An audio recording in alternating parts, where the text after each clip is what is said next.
dialogando sobre las temáticas que han, pues que se han dialogado con él, porque yo no tenía nada preparado tampoco, él no me había avisado con tiempo.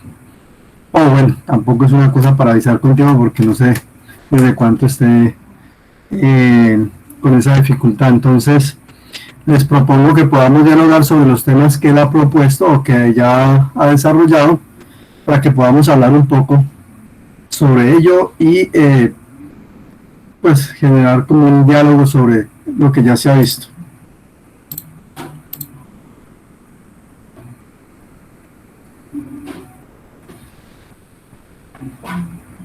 De acuerdo.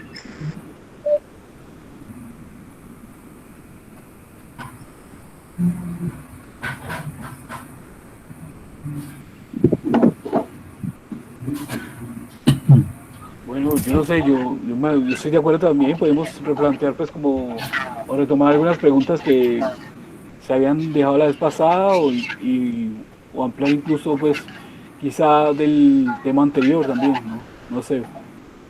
Sí, me parece bien. Yo el martes pasado no pude estar y no sé cómo transcurrió, qué diálogos se desarrollaron y pues poder a partir de allí hacer un conversatorio, si les parece.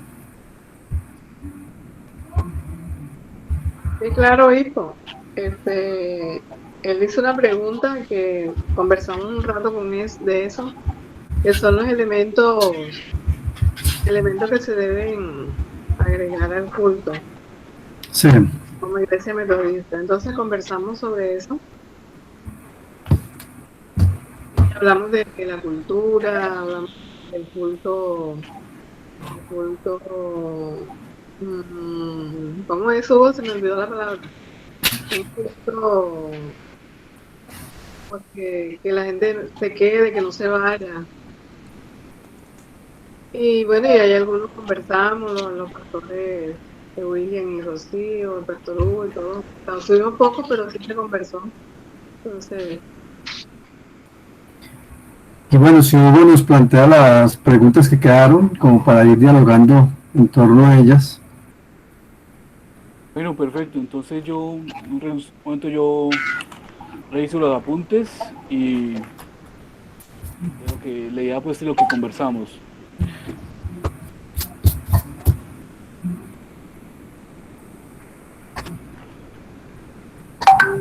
Él nos habló de la espiritualidad contagiosa y de un culto, bueno, no era renovador, sino la pregunta pues como, yo hablo del PDF que él nos recomendó, que yo ahí tengo las anoté pues como un culto inspirador. eso, inspirador. Entonces, a partir de estos temas que él compartió iniciales, le preguntaba yo a él, y pues se abrió el debate, pues hacer que la pregunta era, ¿qué elementos debe incluir una espiritualidad contagiosa y un culto ¿cómo es? Inspirador? Entonces, pero como estas dos preguntas situarlo en nuestro contexto, es decir, desde nuestra realidad simbólica, desde nuestra liturgia. Yo decía que lo importante pues como de nuestra iglesia es la diversidad cultural que hay, ¿cierto? Como uno de los valores importantes de nuestra iglesia, como dice M, el tema de la pluralidad también, ¿cierto? Y la noción de la inclusión, ¿cierto? Que son como esos plus que tenemos nosotros y cómo entonces desde nuestro contexto, desde nuestra realidad eclesial y local, contribuir a la construcción de una espiritualidad contagiosa, qué elementos debe tener o no, y qué debe tener la liturgia, también pues dentro de nuestro contexto. Yo propondría, para que no me vayan a malinterpretar, o tal vez no dar la impresión de que estoy cuestionando algunos elementos, pero sí para problematizar un poco la situación. Y es qué tan preponderante debería ser centrar la actividad y el quehacer de la iglesia en el culto. Creo que allí nos tocaría pensar un poco o problematizar un poco esa circunstancia. Qué tan preponderante y debería ser centrar la actividad eclesial en el culto. A veces pienso yo, y por eso problematizo el tema, nos centramos mucho en el culto del domingo, pareciese que fuera el culto del domingo nuestra finalidad, como para dejarlo allí y problematizar un poco esa situación. Sí, sí, yo creo que en ese sentido, digamos, como, porque, pues pienso yo, ¿no? Que para que tengamos como para poner sobre la mesa, ¿cierto? Y dar nuestras opiniones allí, repensarnos también, o sea, además de eso, ¿qué entendemos por culto, ¿cierto? Que también valdría la pena de pronto conversar en breve sobre ello y en o sea, en nuestra realidad actual, eh, cuáles son esos grandes desafíos y como para identificarlos y también en sentido tratar de responderlos, ¿no? Que sería pues como eso también. Claro, porque yo me pregunto, a mí me surgió una pregunta con la propuesta del pastor, que yo no la hice en la primera charla porque quería ver cómo se desarrollaba, y es cómo nos planteamos nosotros hoy en una situación en la cual nosotros nos encontramos el crecimiento de la iglesia. Si bien no se puede pensar solamente en el crecimiento numérico, pero sí en el crecimiento desde otras aristas de la institución como iglesia. Y es cómo la iglesia es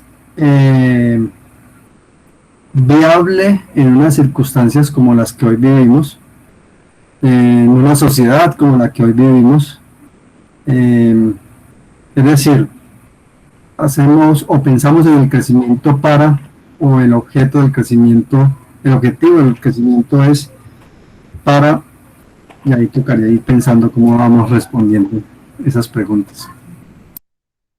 Pero para dejarlo allí como para que lo pensemos entre todos y todas.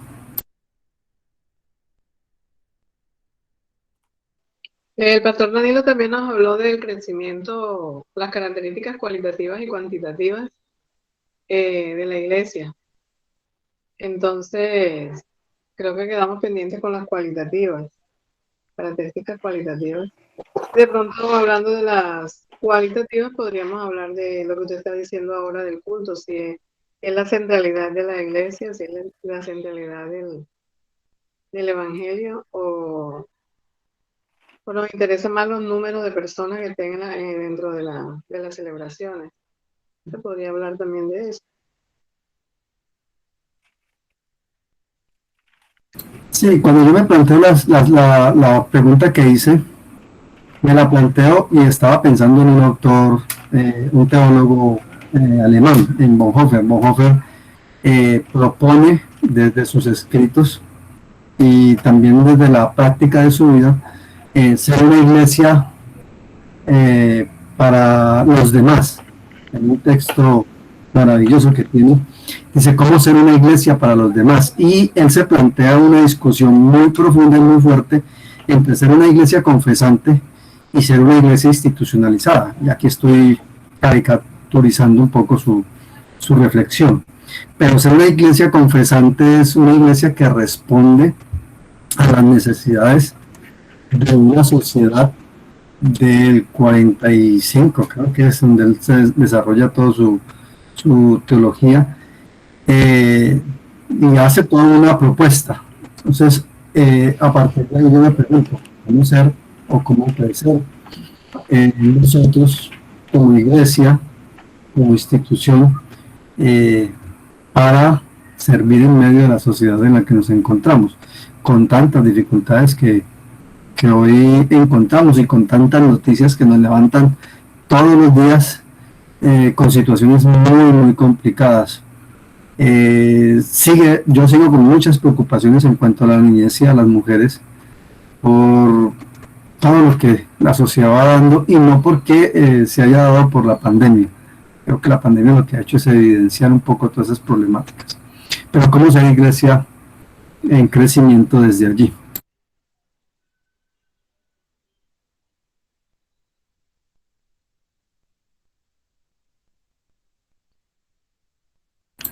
Queda abierta la palabra, sí.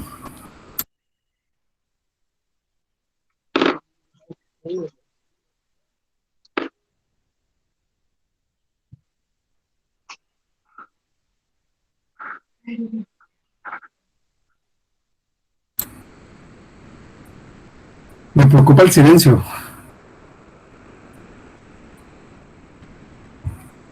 Listo. Buenas tardes. Pastor Enrique, ¿cómo está? Muy bien, gracias a Dios.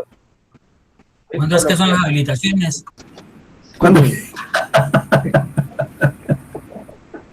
¿Cómo así? ¿Cómo así?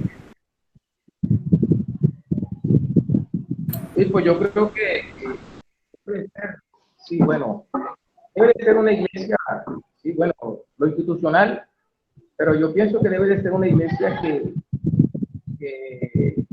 supla, pues, por decirlo así, o sea, las necesidades de la parroquia, o sea, donde cada uno de nosotros laboramos, que, que ese amor de Dios, pues, se vea reflejado dentro de las personas con las cuales nos relacionamos a diario. Pienso que debe de ser una iglesia, pues, como usted decía, en medio de un país, hablando del país nuestro, por no decirlo del mundo, ¿verdad? Donde vemos tantas necesidades a diario, pero que a veces como evangélicos, como cristianos, o sea, solo nos dedicamos en el culto a hacer bulla, pero no estamos mirando en sí, por lo menos, la necesidad de las personas, que los aquejan a diario. Entonces creo que debe de ser una iglesia que responda, es decir, a las necesidades de la gente con las cuales cada día interlocutamos con ellos.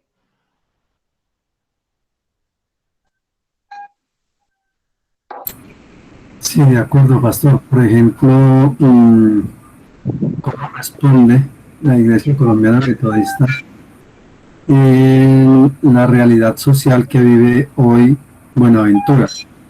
Y esto como para cuestionarnos, como para preguntarnos nosotros y pensarnos desde allí, no diciendo que, o no buscando culpables. Casi siempre cuando uno piensa en esas preguntas, lo primero que hace es, bueno, ¿quién es el culpable? No, es como introyectándose en la reflexión y pensando cómo hacer para dar respuesta a la realidad tan difícil, por ejemplo, que vive Buenaventura, la realidad tan difícil que vive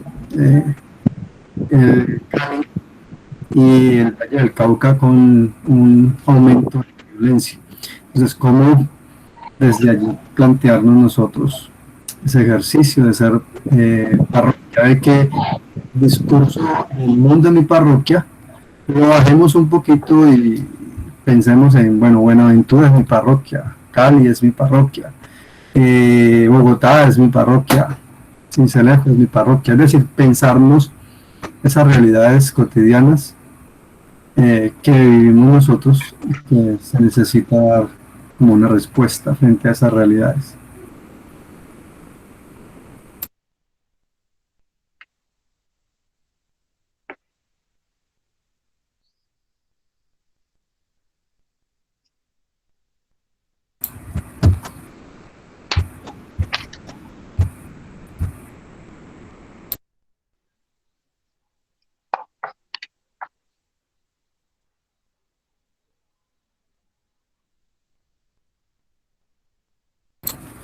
Bueno, ¿quién más? Bueno, estaba leyendo un libro también que se llama Ser Iglesia Hoy, escrito por un metodista. Y él define la iglesia como un espacio dado por Dios, donde tenemos que identificar que la iglesia es el cuerpo de Cristo.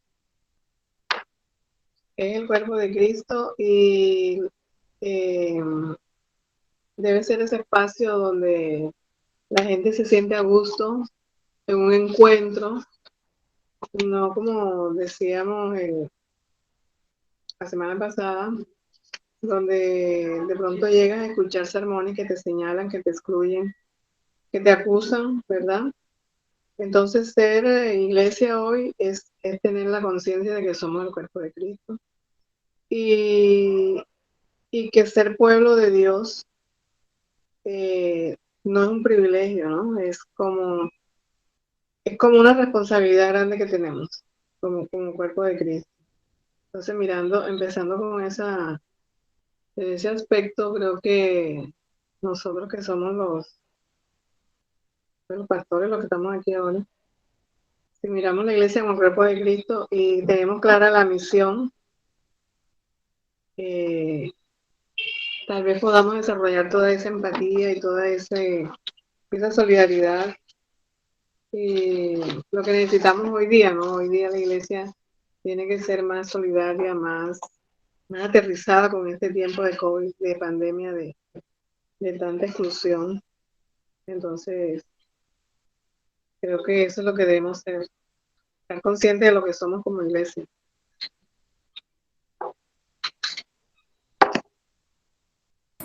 Gracias, pastora. ¿Alguien más?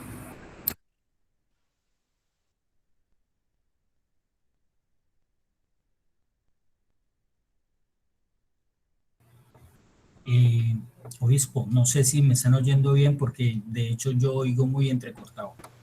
Sí, pastor, yo lo escucho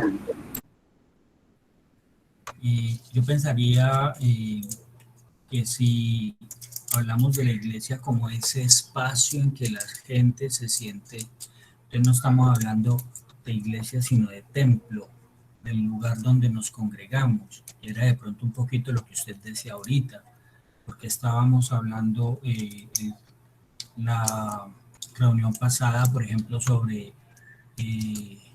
los sugieres, sobre las personas que apoyan en el servicio, ¿sí? Entonces, el construir iglesia realmente va más allá. Es cómo puede la iglesia, como grupo de personas y no como un lugar de reunión, sino como grupo de personas realmente ser visible dentro de una comunidad, apoyar una comunidad y cómo podemos, de acuerdo a lo que hemos estado hablando, que ese apoyo no solo sirva a la comunidad en donde se encuentra la iglesia, sino también a la misma iglesia. Pensaría yo que es la clase de fortaleza que deberíamos dar a la iglesia. Yo he pensado y lo he dicho varias veces en las reuniones, y es el hecho del ser pastor.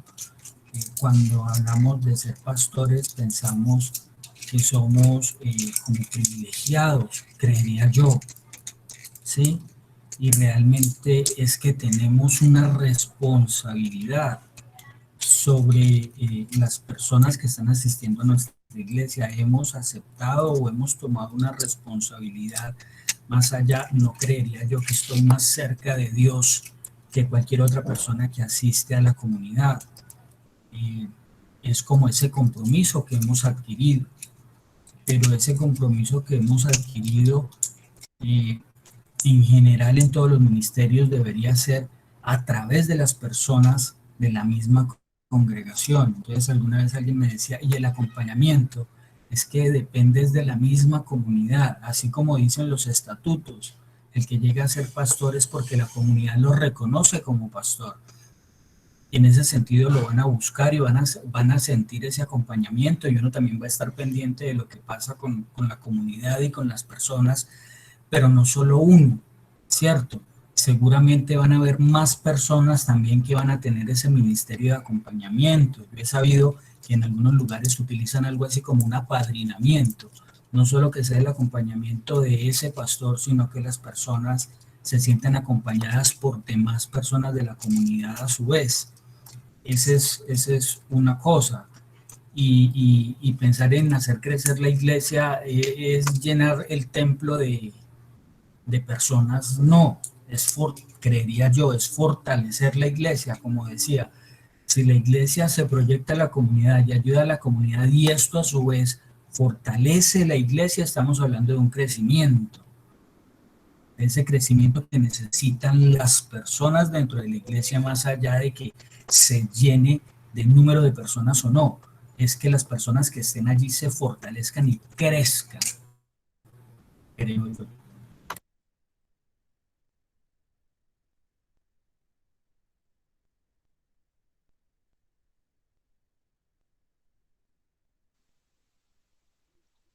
Bueno, yo voy a decir, aló,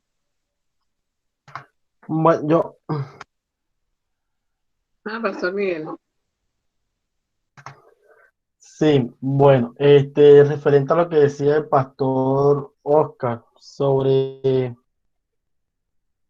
tener el templo lleno, y es que, bueno, sí, tener el templo lleno en un servicio puede de que nos motive, de que se haga una prédica mejor, más emocionante, porque igual tener audiencia, por decirlo así, puede generar que nosotros pues nos emocionemos, esto, lo otro. Pero en caso particular, sí, y que quisiera, Brisa es una comunidad muy hermosa y el trabajo que la iglesia como tal ha hecho acá es un trabajo que ni la gobernación, ni la alcaldía, ni ninguna ente del Estado lo ha realizado. Y no porque lo han querido, sino porque no les ha dado la gana. Todos los proyectos como tal que sabes que la iglesia ha desarrollado acá han dignificado la vida de las personas, ¿sí? Desde el servicio de salud, el agua y todo sin contar todo el apoyo que se le ha brindado a la comunidad. Pero cuando la iglesia realiza un proyecto, ¿sí? Como de las magnitudes que ha realizado acá en Brisa, entonces nos podemos preguntar y tenemos que preguntarnos de qué manera la comunidad está respondiendo de una u otra manera a lo que la iglesia le está dando o en lo que la iglesia está ayudando. Y entonces allí es donde entra a trabajar el pastor como tal en lo que es el crecimiento.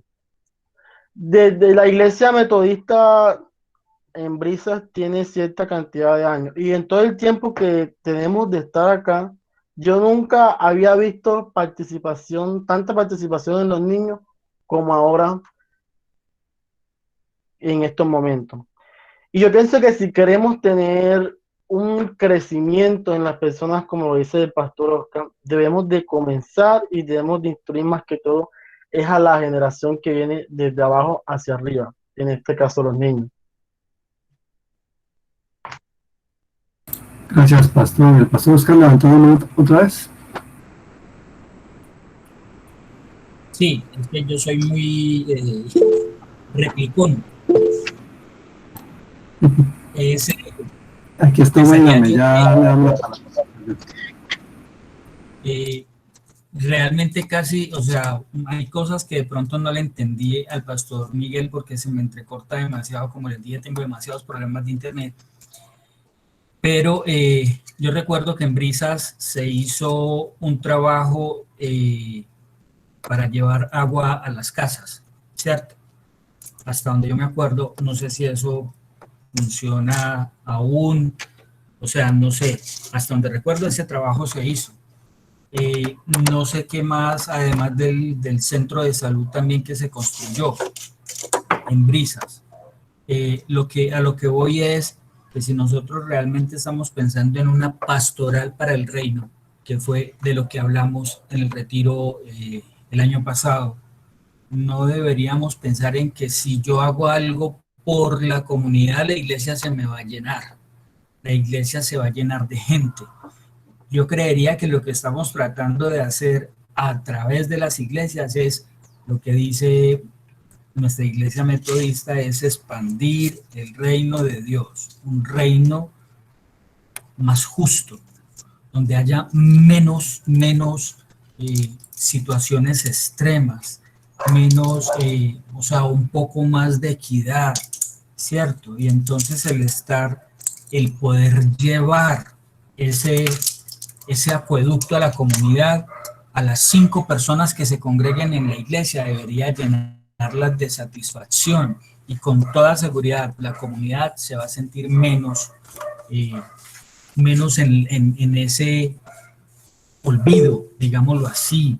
Entonces, es el que la iglesia se fortalece efectivamente con este tipo de obras, de cosas que se hacen, pero se fortalece como iglesia y ayudamos a ese acercamiento al reino de Dios e insisto, para mí no implica el que la iglesia se tenga que llenar, el que entonces yo tenga que decirle a la gente, mire, es que la iglesia metodista fue la que puso el alcantarillado, lo invitamos a que se reúna el domingo con nosotros o algo así, pues se me ocurre, no sé. Yo creería que no es el punto. Entonces sería algo así como que yo cuando ayudo a la gente voy a estar esperando algún tipo de retribución. No, lo estoy haciendo, e insisto, en ese proceso de acercamiento hacia el reino de Dios, más allá de que lleguen o no lleguen al templo, a la congregación. Gracias, Pastor Oscar. Pastor Yomotea. Obispo, pastores, pastoras, muy buenas tardes. Estaba acá escuchándolos atentamente, no piensen que me había volado. Acá estoy. Y escuchándolos, me llama mucho la atención porque todos estamos de acuerdo en que la iglesia de Jesús es mucho más grande que la denominación y que la institucionalidad, ¿verdad? Es mucho más grande. Y a mí me encanta desde esa visión entender que nuestro propósito es llevar, y de hecho lo dice la misión de la iglesia, contribuir a la visión, contribuir a la vida, se me fue la palabra, yo tenía memorizada, a la vida plena e integral. A la vida plena e integral en la parroquia colombiana, ¿cierto? Y además dice que vamos a hacer una iglesia diversificada en ministerios. Entonces tengo varios apuntes. La primera, que nuestras realidades como comunidades son diferentes en cada sector, ¿sí? Es decir, la realidad que vive Brisas, o la que vive Barranquilla, o la que vive Medellín, o Bogotá, o Cali, pues cada quien tiene sus propios desafíos. Segundo, entendiendo esto, pues que la parroquia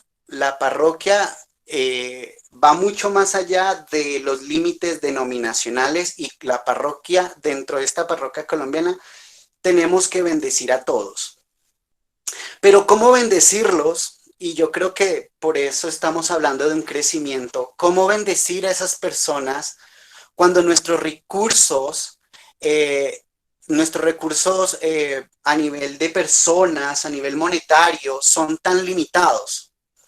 Y es allí donde, desde la experiencia que he vivido aquí en Bogotá, y eso responde a un fenómeno social, y el que el obispo me corrija si miento, que yo creo que él es sociólogo,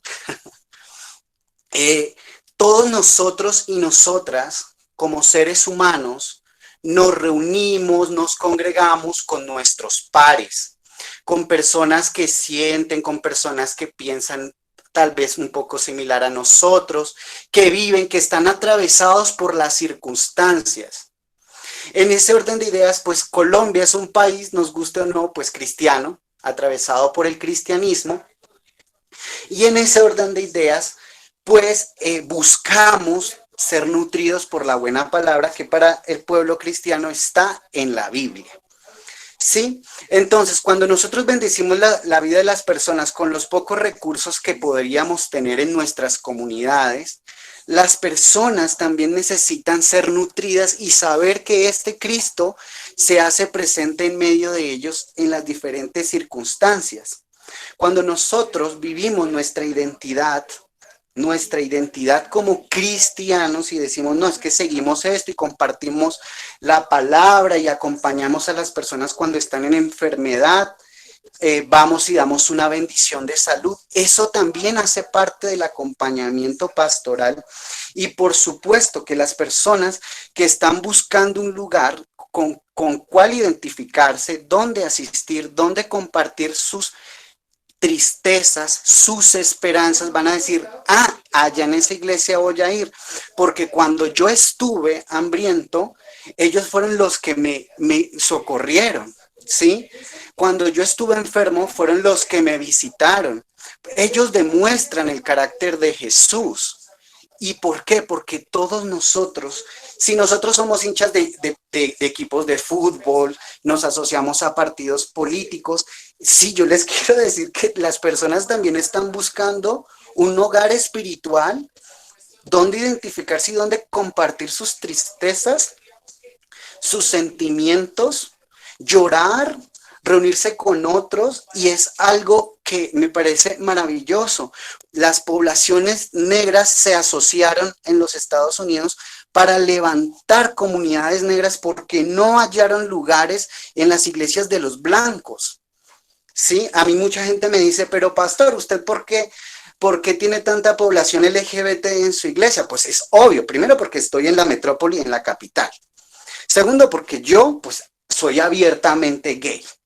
¿Sí? Y las personas, es decir, mis pares, cuando me ven un reflejo de con quién identificarse, decir, no, es que esa iglesia si lo aceptó a él, también me va a aceptar a mí.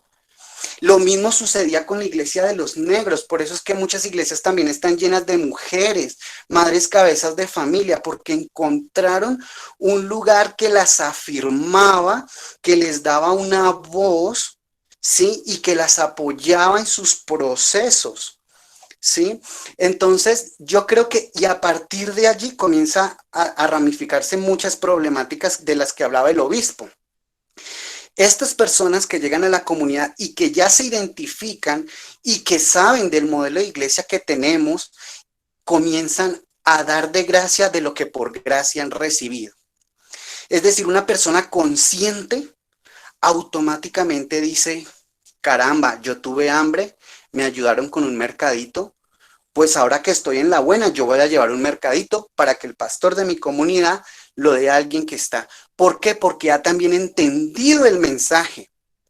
Esta persona ha entendido el mensaje. Ah, pero vamos a ir a una marcha a favor de los derechos de las mujeres o las mujeres que han sido asesinadas. Vamos, porque en otras ocasiones nos apoyaron con las marchas LGBT, pues vamos, porque eso también es derechos humanos y nos atraviesa a todos. Y es allí donde la comunidad comienza a responder. ¿Pero por qué responde? Porque hemos pasado por procesos educativos, formativos, donde las personas comprenden nuestro quehacer. Si las personas no están comprendiendo nuestro quehacer, simplemente van a ver un hacer por hacer, pero no van a ver la profundidad, que cada vez que nosotros estamos llevando un alimento, cada vez que llevamos salud, cada vez que llevamos agua, estamos compartiendo el evangelio de Jesucristo a través de esas acciones, pero estas personas no lo van a saber a menos que nosotros nos atrevamos a compartir del por qué lo hacemos. Eso es todo, obispo, gracias. Gracias, pastor. Bueno, las 3 intervenciones o 4 me han dejado varios apuntes.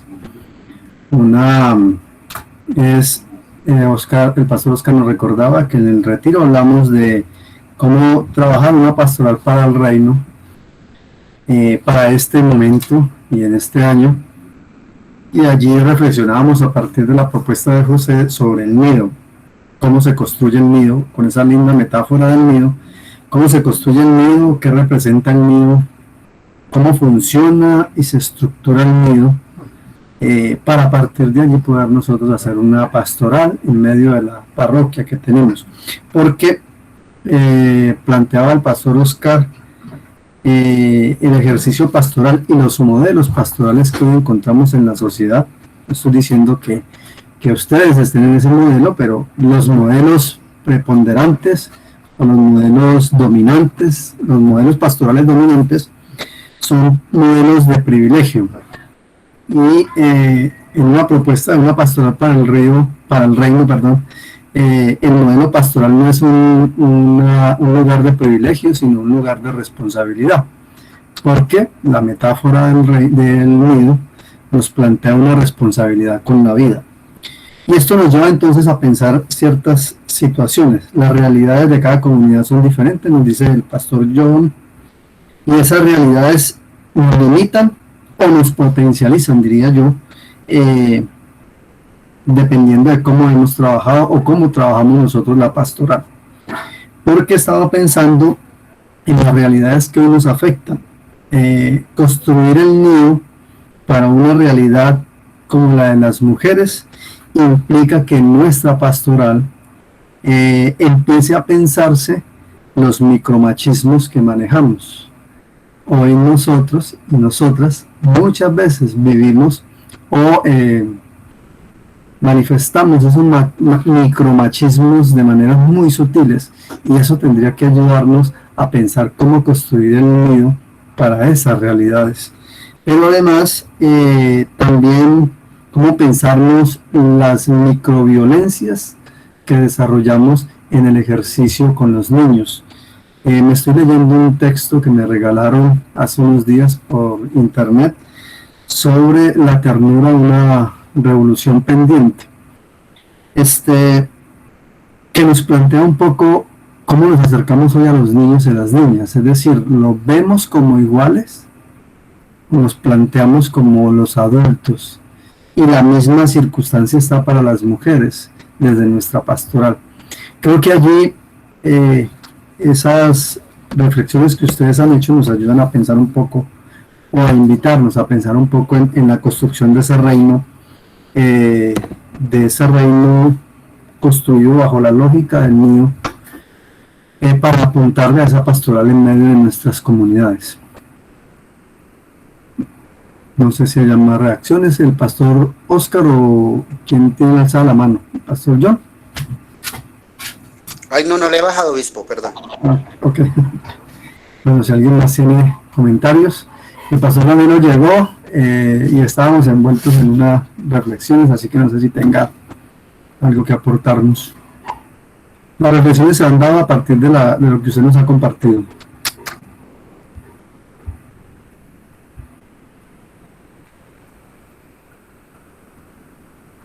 Bueno, no, hoy pues por dificultades de acá, de un problema en la región, no me conecté a tiempo y no estoy así muy contextualizado con las preguntas, pero lo que alcancé a oír de John, ¿sí?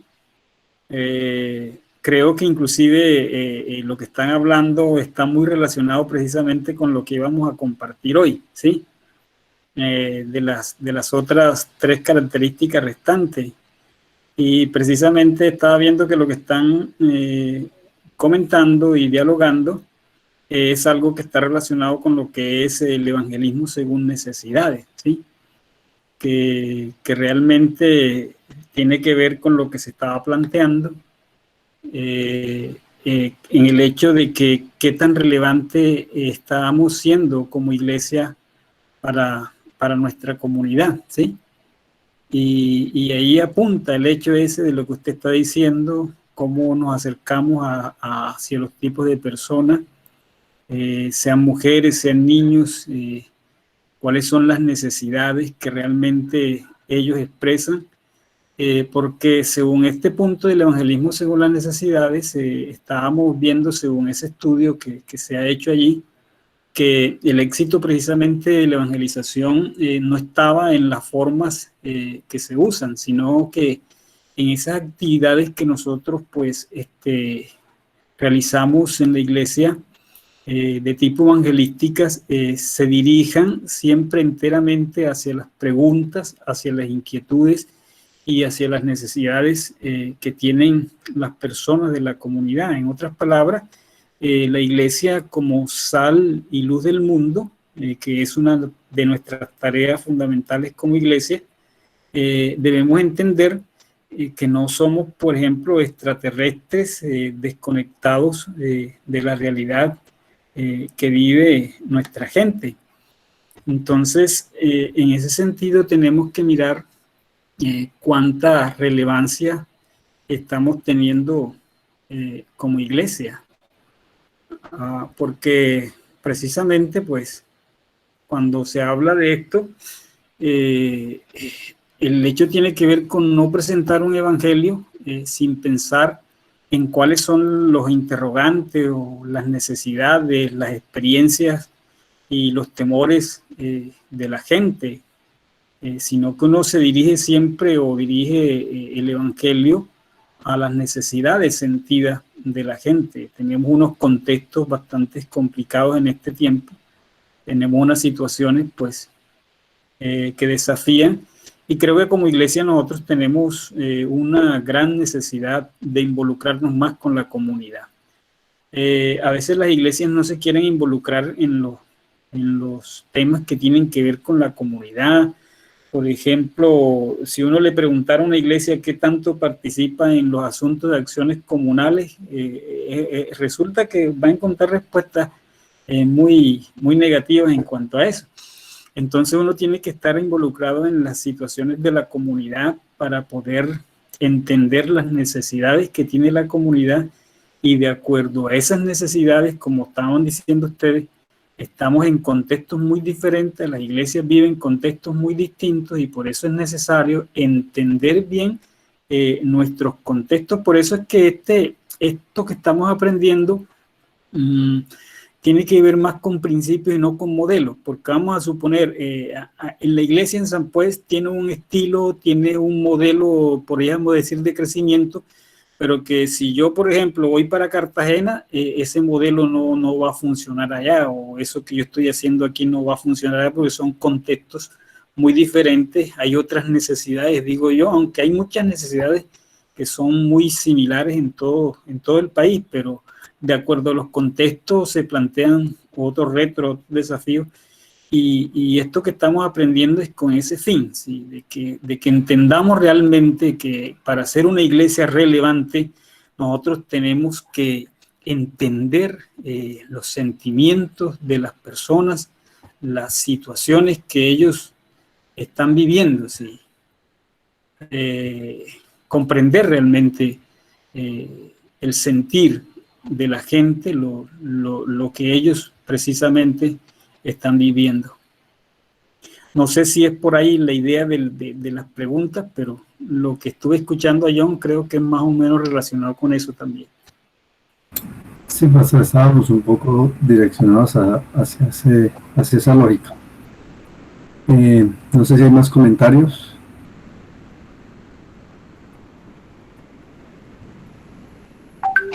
Bueno, yo... Pastor Hugo. Bueno, me parece pues como que muy interesante lo que se ha dicho ahorita con respecto a esas, digamos, yo lo veo como dos miradas, ¿cierto? Uno desde el aspecto interno pues que han compartido, ¿cierto? Digamos como elementos que se dan dentro de la parroquia, no estoy diciendo que sea separado, sino como para tener como dos ideas de espacio, ¿cierto? Y lo que señala también el obispo Luis Andrés, ¿cierto? Con respecto a las prácticas internas también de revisarnos en un sentido interno, ¿cierto? Hacia afuera y hacia adentro, y como en esa doble mirada. Pienso que valdría la pena también retomar estas ideas que se han venido señalando, ¿cierto? En nuestra praxis cotidiana, pues, en la vida de parroquia, y también la vida en un sentido intereclesial, ¿cierto? A nivel institucional. Y pienso que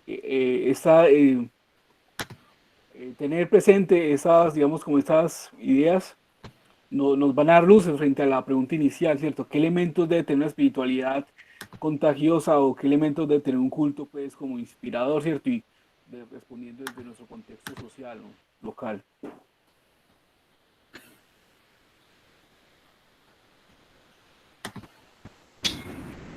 Sí, vamos encontrando, por lo menos teniendo algunas luces para pensar. No sé si hay más comentarios.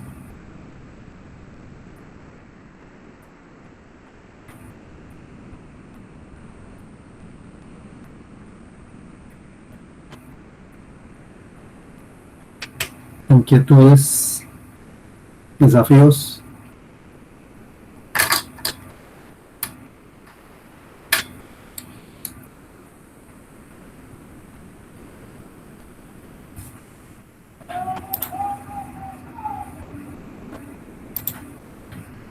Obispo, yo tengo una pregunta y me parece interesante, como usted hablaba acerca de las nociones de micromachismo, y yo ya la he escuchado como en varios contextos. No sé si de pronto podrían dar un poco la idea y como tratar de pensar ese tipo también ¿cierto? De lo que se señala ahorita, pero también sumando a eso otras ideas también, ¿cierto? El tema de nuestra espiritualidad inclusiva, ya concretamente como los elementos litúrgicos, ¿cierto? Que decía Daniela ahorita y señalaba John, de que en cada cultura pues hay unos elementos simbólicos, cómo repensaron también esa praxis, ¿cierto? En un sentido ya concreto lo litúrgico, en un sentido también concreto de la praxis, ¿no? Sí, un poco cuando yo pienso en los micromachismos o en las microviolencias, tiene que ver con, a veces, una de las cosas que más sufren o que sufren las mujeres y que no es tan visible es el ejercicio de la violencia psicológica, ejercida a veces desde nuestros hogares. Un ejemplo cotidiano que uno pudiese encontrar es un ejercicio de violencia, es que la mujer está confinada al oficio de la casa, por ejemplo, y el hombre no lo desarrolla o no lo ejerce o no se incluye con eso. Un ejercicio que uno ve que lo he visto recurrentemente cuando uno hace visitas o cuando llega a algún lugar, es que el hombre se sienta en la mesa y la mujer es la que reparte. Eso es un ejercicio de microviolencia. No porque siempre tiene que haber alguien que sirve, pero ese siempre alguien que sirve termina siendo una mujer. Y ahí uno ve unas circunstancias de microviolencia ejercidas desde allí. Con los niños lo pienso de la siguiente manera, y es cuando nos acercamos a un niño, muy pocas veces nos ponemos a su nivel, es decir, a su estatura, muy pocas veces nos miramos a los ojos y muy pocas veces nos comunicamos de él viéndolo y reconociendo que él es una persona igual y en el mismo nivel. Y ahí pienso que hay unas micro violencias que tendríamos que nosotros revisar.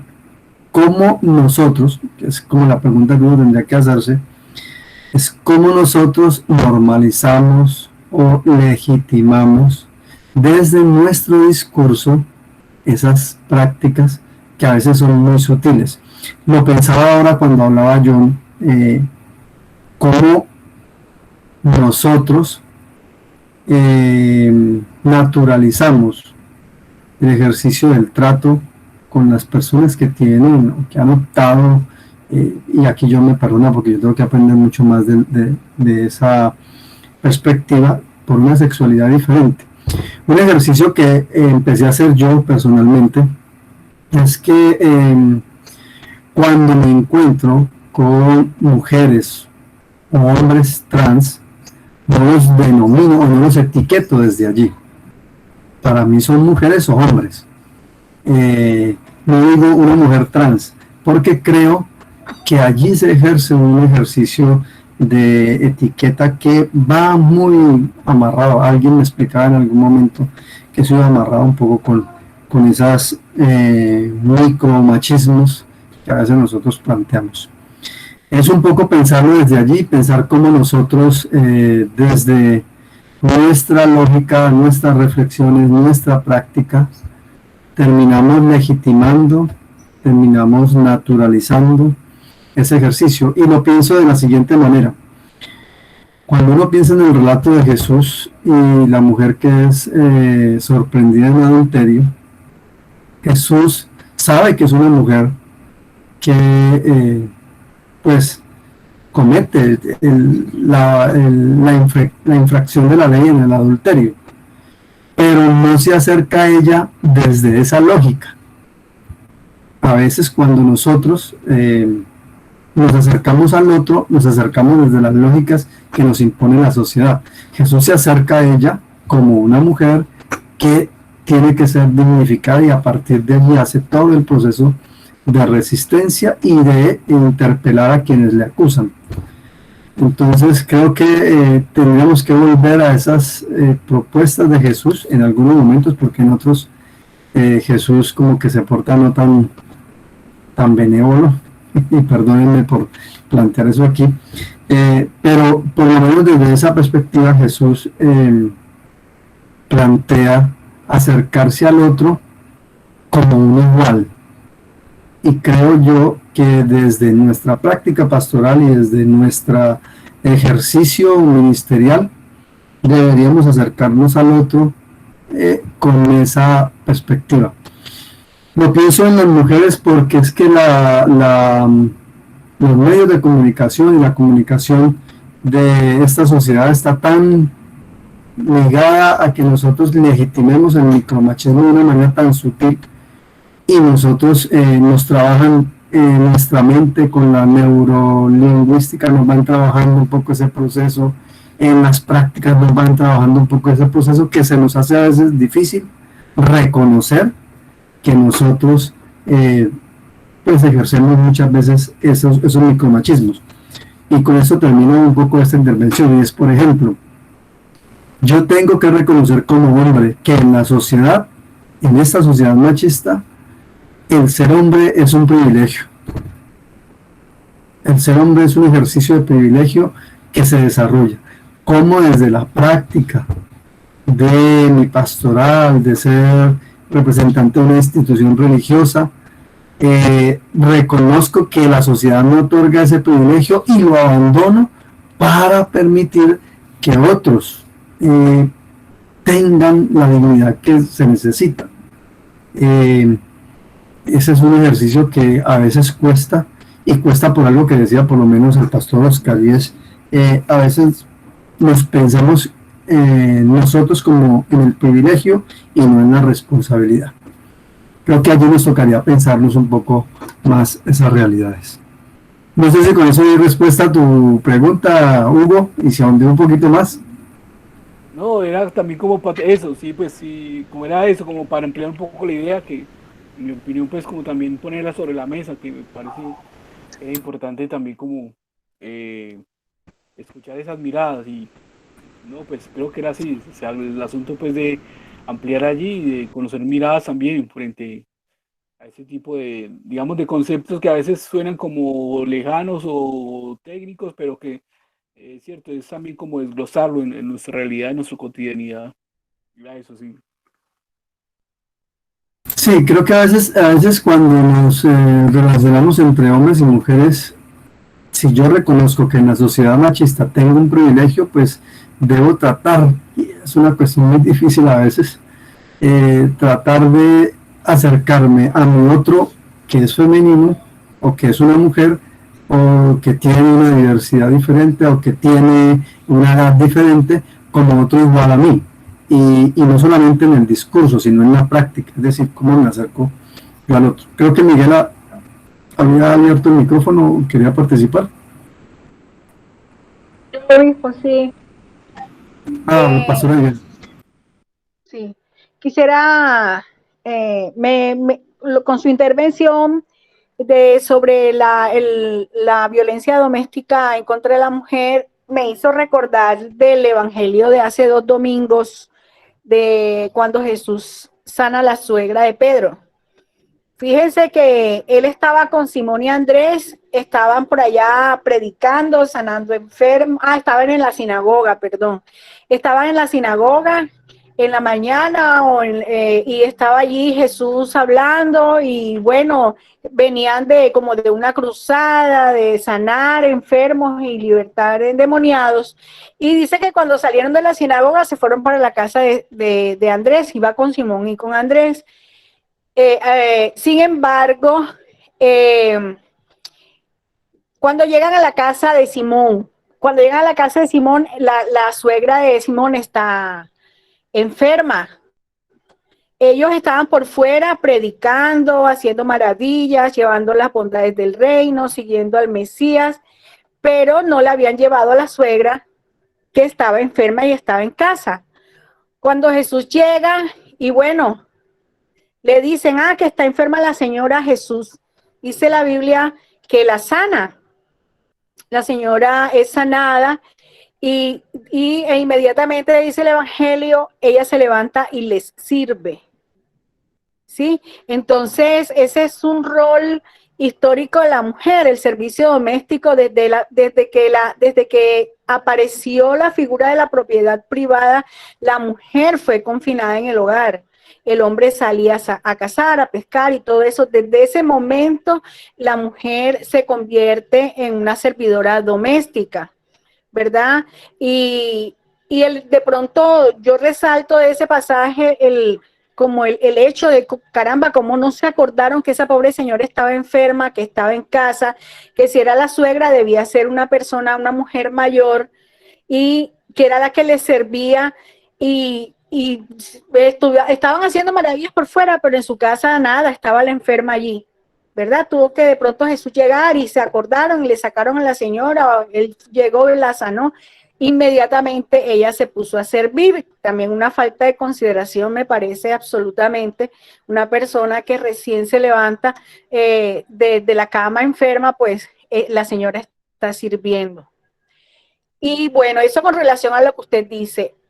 Y otra cosa que recordé al respecto del crecimiento de la iglesia, no sé si fue una frase, no sé de quién es el autor, pero creo que se la oí al doctor José Duque, no sé si él estaba citando a otra persona. Él decía que la iglesia crece por atracción y no por proselitismo. Y estoy de acuerdo con eso también. Por ejemplo, aquí en la iglesia Cartagena, ¿cuántas familias son afectadas positivamente por el trabajo eclesial? Aquí se le da almuerzo en promedio de 120 personas de lunes a viernes. Todos los demás proyectos que se manejan en la iglesia, por ejemplo, en Navidad, le entregamos regalos a los niños del comedor, fueron 120 y tantos regalos, más los migrantes, más Construyamos Ciudad. Bueno, muchas personas son influenciadas por la iglesia trabaja en ella, en esta comunidad trabaja en ella, llevándoles las buenas nuevas y ayudas. ¿Cuántas familias se vieron beneficiadas durante la pandemia con los mercados que la iglesia dio? Sin embargo, cualquiera pensaría, bueno, esa iglesia tiene que debe tener como 500 miembros, 1 millón de miembros, no sé, y no es así, no es así. Gracias a Dios, pues la iglesia sí ha ido creciendo, pero no es como que damos para recibir, sino sencillamente trabajamos por las comunidades para mejorar su calidad de vida, para enseñarles que hay una oportunidad de ser distinto, de salir de ese panorama gris que tiene nuestra sociedad, para crear conciencia en la gente y mejorar. Pero la iglesia va a crecer, no sé, por la gracia de Dios, el Espíritu Santo es el que convence, y la gente sentirá la necesidad de venir a la iglesia, pero no es por el proselitismo, sino porque se sientan atraídos por las cosas que van a encontrar acá en la iglesia. Gracias, Eso era. Gracias, Pastor Diana. Pastor Miguel. Exactamente eso que dijo la pastora Viviana era lo que yo quería decir. Bueno, y yo les quiero poner, estoy leyendo a raíz de un proceso de investigación en el que me encuentro. Acabé de terminar un libro que salió hace algunos meses de la Universidad Nacional de Colombia, donde se plantea estadísticamente que en Colombia el panorama religioso ha venido transformándose, que no es un fenómeno social solamente en Colombia, sino que es en América Latina. Y es que se ha ido transformando porque hay una relación directamente proporcional entre lo político y lo religioso. Pero además, esto tiene que ver con que en nuestras instituciones, y allí es como para pensarlo un poco, en las instituciones religiosas podemos encontrar personas que creen y que participan de las instituciones, pero también podemos encontrar personas que no creen ni participan. Lo más paradójico es que uno puede encontrar en la sociedad colombiana, según este estudio, personas que creen y no participan de las instituciones porque sus creencias van desde otras lógicas. Se plantea a partir de este estudio de un sociólogo, una antropóloga, que no es tan cierto que en Colombia ha venido creciendo el número de feligreses. Ha venido creciendo la idea de la creencia religiosa, pero se ha venido transformando esa idea religiosa porque las instituciones religiosas no son respuesta a las realidades de una sociedad como en América Latina. Y eso, pues lo dice un estudio de investigación. Habría que pensar y matizar un poco esas realidades en nuestras parroquias, cómo están conformadas. Si nuestras parroquias están conformadas por creyentes que participan o participantes no creyentes, o hay en nuestra parroquia creyentes que no participan por cuestiones institucionales. Eso como para pensar nuestras realidades. ¿La pastora Diana levantó la mano atrás? ¿O? No, Okay. no. Bueno, eso como para pensarlo. Ya son las 6:16 y no sé, creo que ya tenemos nuestra hora de diálogo. Quedarán cosas como para pensar y repensar en el momento en que el pastor Danilo nos retome otra vez su diálogo. ¿El pastor iba a decir algo? Sí, hay muchas de las cosas que están tratando, como lo que dijo Viviana y lo que se ha planteado aquí, que si lo leen ahí, por ejemplo, en las restantes características, esas cualitativas, precisamente habla mucho de esto, pero yo he hecho un estudio mucho más, no solamente limitándonos a este estudio, sino que esto me ha motivado también a mirar todo el aspecto del movimiento wesleyano en cuanto a estas mismas características cualitativas, ¿sí? Y he encontrado muchos aspectos importantes, es decir, esto me ha motivado a mí como que hacer un redescubrimiento también del metodismo en sus inicios, ¿sí?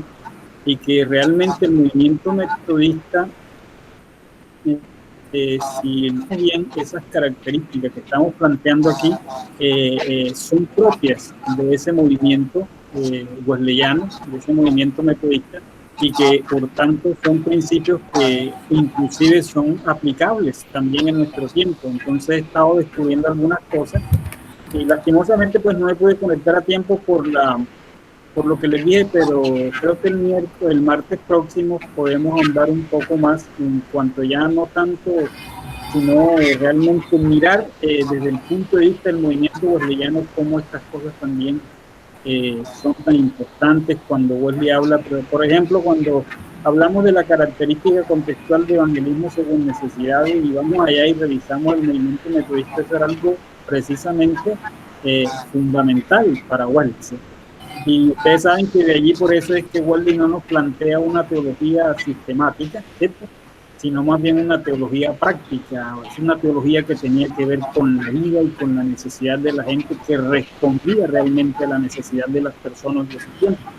Entonces, es muy interesante esto, pues, y esperamos que el martes no tengamos ya un inconveniente de internet y podamos ahondar un poquito más y ahondar más en la discusión, porque, como decía el obispo, yo creo que también las estructuras en las cuales nos hemos ido formando, y ustedes saben que en cuanto a la violencia, existe un tipo de violencia estructural también, que es esa a la cual nos hemos ido acostumbrando, en la cual hemos ido asumiendo como verdades, ¿sí?, conceptos, ideas, que las hemos ido normalizando. Y yo creo que en cuanto a eso tenemos que repensar también muchas cosas como iglesia, es decir, porque hay mucha violencia que nosotros la hemos normalizado, ¿de acuerdo? Entonces, creo que tenemos que empezar a hacer lo que nos manda el apóstol Pablo, a no conformarnos, ¿cierto?, sino a transformar por medio de la renovación de nuestro entendimiento.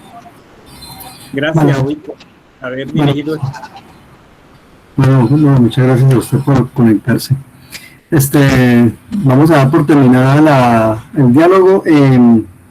Quisiera, antes de que nos despedamos, solicitarles un favor. Tenemos la posibilidad de dar creo que son 3 becas, un estudio teológico, es para un diplomado en gestión para el desarrollo sostenible del sector religioso. Necesitaría que si dentro de sus comunidades hay personas que tengan la posibilidad primero de lecturas, porque es un diplomado, es decir, que hay carga académica. También si tienen la posibilidad para poder responder, porque son 3 becas que nos están otorgando, para desarrollar estos estudios. La idea es que es un diplomado que va a tener el reconocimiento de Uniminuto. Así que si dentro de sus comunidades hay personas que tengan también la posibilidad de conectarse, porque va a ser de manera virtual, y de participar en este diplomado, por favor me mandan al WhatsApp, al personal, la información de estas personas. Son 3 cupos que tenemos, así que pues habrá que decidir a quiénes podemos dar esa beca. De todas maneras, esta información también la voy a enviar al WhatsApp para que todos los pastores tengan la posibilidad de por lo menos postular a algunas personas que podamos ofrecerle esa oportunidad, también con el compromiso, y en esto quiero ser enfático, con el compromiso de que al terminar el diplomado, pues nosotros pueda servirnos como un apoyo a la institución. Es decir, que nos pueda ayudar en cómo gestionar el desarrollo sostenible en medio de nuestras comunidades y cómo plantear desde allí proyectos que puedan beneficiar a las comunidades locales. Entonces, si tienen, vayan pensándolo para que me puedan decir. ¿Cómo? Eso quiere decir que si vamos a postular a una persona, que sea una persona que ya tenga un compromiso con la iglesia local también, ¿sí? Una persona que sea un miembro realmente que está haciendo trabajo con nosotros, porque a veces le conceden una beca a alguien y después no es en el sentido se nos va y no nos... No pasa nada, quiero ser enfático. Y eso quiero ser enfático porque pasará por el filtro mío. He sido crítico con esa situación. Así que por eso solicito de que dentro de sus comunidades ustedes puedan hacerlo. También porque es la posibilidad de postularlo, y pues bueno, está en el peso de esa persona la imagen de la institución. Esto es con una red a la cual la iglesia pertenece, que se llama Fe y Desarrollo. Nosotros en el año 2019 me invitaron a participar de unas reuniones y hacemos parte de la mesa de Fe y Desarrollo, y ellos en unión con otras redes han planteado este estudio. Y bueno, la posibilidad es que es una beca para 18 personas, a nosotros nos han dado 3, así que pues ahí tenemos un peso nosotros para poder participar en este proceso. Obispo, ¿cuál es el nombre del diplomado? Diplomado en Gestión para el Desarrollo Sostenible desde el sector religioso, y tiene el aval de Uniminuto.